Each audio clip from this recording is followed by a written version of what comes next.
Today I'll be discussing the elderly and disasters. The term elderly refers to senior citizens and includes anyone over the age of 65. Nationwide, senior citizens make up 15% of our population. However, the hardest struggle when dealing with senior citizens in disasters is they can be frail and in need of more care. Disasters of all kinds affect older adults, especially those with chronic diseases, disabilities, or conditions that require extra assistance to leave an unsafe area and recover from an event. Currently, about 80% of older adults have at least one chronic condition such as heart disease, cancer, diabetes, or stroke, and 50% have at least two. According to CDC's National Center for Health Statistics, almost 50% of older adults have hypertension, 36% have arthritis, 20% have coronary heart disease, 20% have cancer, 15% have diabetes, and 9% have had a stroke. These conditions can lead to an increase in disabilities. For example, 3 million older adults indicate that they cannot perform basic activities of daily living such as bathing, shopping, dressing, and eating.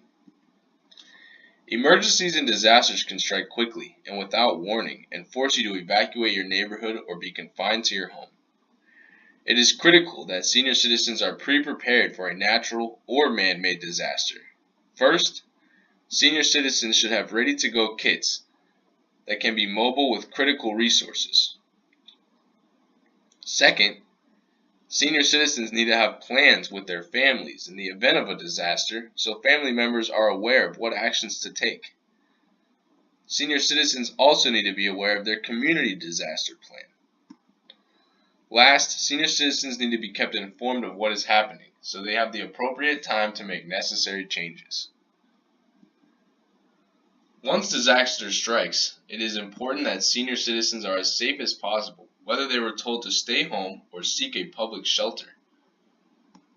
Evacuation can be difficult for senior citizens because some are unable to drive or no longer own a car. Others live alone or in rural areas without public transportation.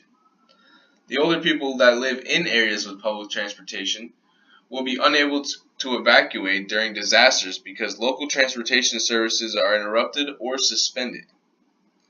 Those senior citizens residing in institutions are too delicate to be evacuated quickly.